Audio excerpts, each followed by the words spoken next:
Because I had to show the photo that accompanies it, which I don't know if I'll be holding up the whole time. That's this one. You can see my one side of my big whale shot going through. We love whales. Yeah, that's why I've been eating a lot. I have nothing for that. And I can't hold that up for you.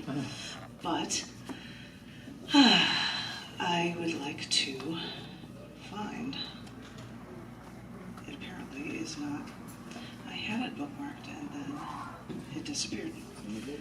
I will find it eventually. I will, I promise I will. But I've got time to go, so. This was called On the Bridge.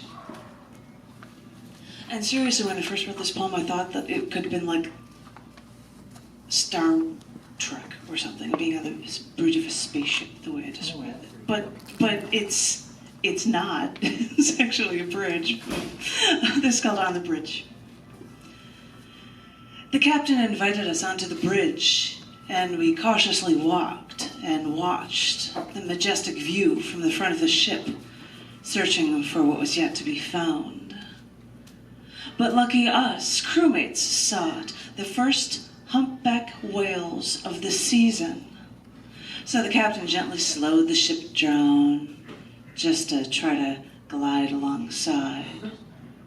And maybe the whales were as curious as we, because after a few minutes of gliding, 3 humpback whales came along beside, trying to learn what we might be hiding. Our intentions were pure, but maybe they knew we would never be truly alike. So they blew from their blowholes, turned with their fins, and with their tails they turned the other way. Yes, it's true, we're not alike. They turned back as we moved ahead, but I think we both learned from each other, and we grew through our final goodbye. I was honored to be on that bridge that day. I was honored he gave us that chance to commune with something so different from us that helps, in a way, make us the same.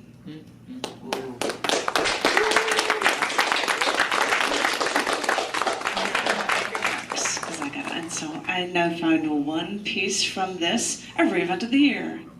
Dun, dun, dun, dun. That's it. I have to come up with music when I show it to you. I have no idea what that's about. But it was just very recently printed, and so that's why I've got to share these things off. And this was in this book because of Arbor Day. And it's called Earth Was Alive and Dying.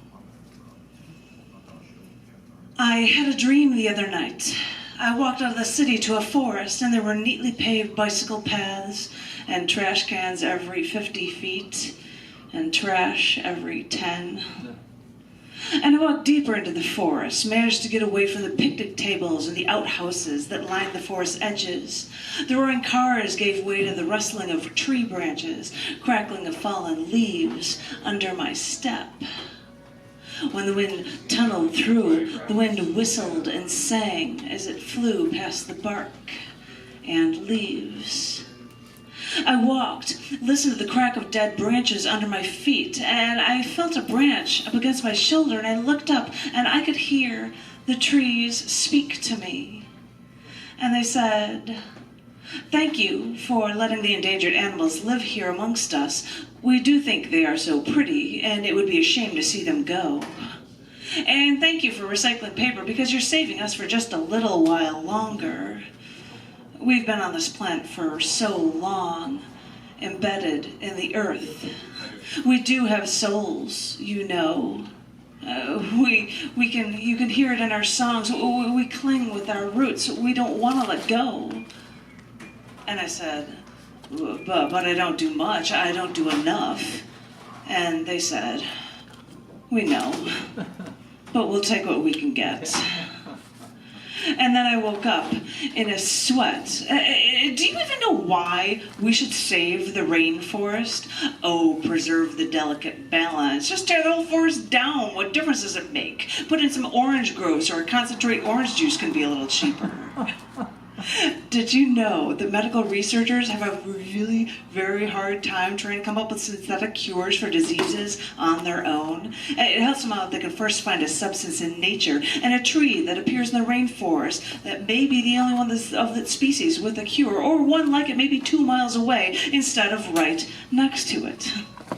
I wonder how many more cures we've destroyed to plant more orange groves. Serves us right. Everything is linked here.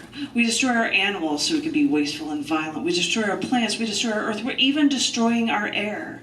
We wreak havoc on our air. We wreak havoc on the soil, on our atmosphere. We dump our wastes into our lakes. We pump aerosol cans and exhaust pipes. And these animals and these forests keep calling out to me. The oceans, the wind. In the wild, you have no power over anyone else. Now that we're civilized, we create our own wild.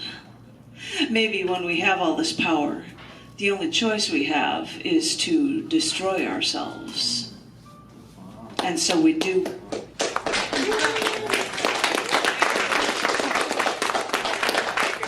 That's what I would get for putting in deep pauses right at the end. What? That's not Thank you very much. And this is, I'm looking for a longer one that's in this Pharaoh Memes book. Why am I doing that with every book? I have no idea what that is. I'm sorry. I don't know what my issue with that is. I'm sorry. But this is called Old Stomping Grounds. And for those of you who don't know, I am a Chicagoan. And I think, yay, Chicago. And I actually feel bad that I'm going to be missing going to community poetry at Half Price Books, because I will be on a plane. I will be arriving in Chicago while that's going on, which I feel triple plus bad that I'm not. I feel bad that I'm missing out on it. I do. I just want to, Just make Chicago levitate. I'll do what I can. She actually does feel bad about it. Oh, I do. She's not just saying that. I know, because but when I would like to be I there. told her, she's like, oh, I thought we were leaving after that. Oh. I thought I would have missed it. I thought it would have been, I thought thought we it were was leaving late in the enough in the month that I evening. would have been able to go to that and read and share off these books at a different bookstore.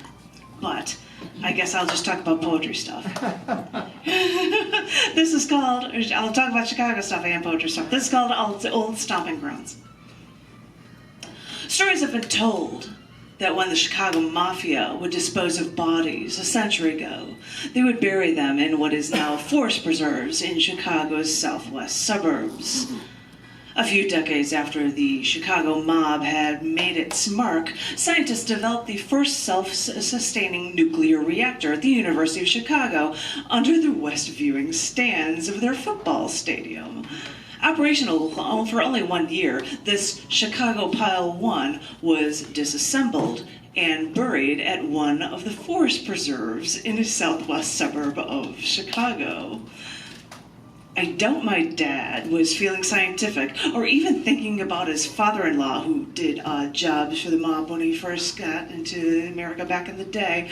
But my dad decided to move out of Chicago and into the southwest suburbs. He could get a ton of land for cheap, and his concrete company could then have him build a nice big home for him and his family. It was a nice place to raise kids, but far enough away from Chicago to still need to use 50-pound salt blocks for well water.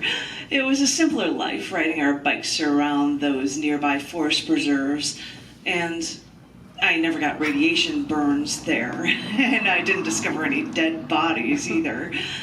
So I don't know if it was the mafia or the scientists who gentrified the area south and west of Chicago, and I can't say it was my father's doing, but all I know is that after he lived there for a while, his whole town became so upscale.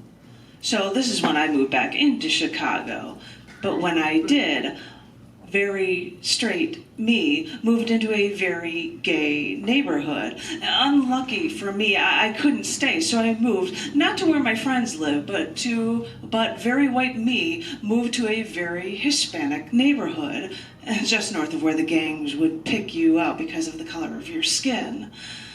And Yeah, I lived there for years. The rent was cheap. I had more space. Though I got tired of people breaking into my car, it was almost like clockwork. Still, I'd walk alone at night, I'd watch my surroundings, and I'd always stayed safe. I was fine, really, because there was no other place I'd rather be. I've been moved away from Chicago for years now, but recently I went back and visited my old stomping grounds. I was stunned when I saw that the streets of my old neighborhood were now lined with martini bars, kitschy shops from local artists, and vegetarian restaurants. And although I don't believe it, that's when I was told that I must come from a long line of gentrifiers. Now, by the strict definition, that's not true. A gentrifier buys old houses and renovates them so that they're more upscale. I don't do that. I just move somewhere and change the neighborhood instead.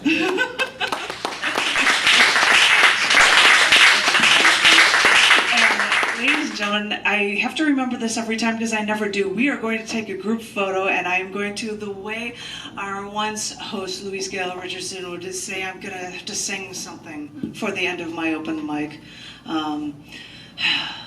So don't be afraid to let your feelings show, because our love has stayed and I won't let you go. In love I abide, for to love I am bound, and I'll stay by your side with this love that I found. I love each and every one of you.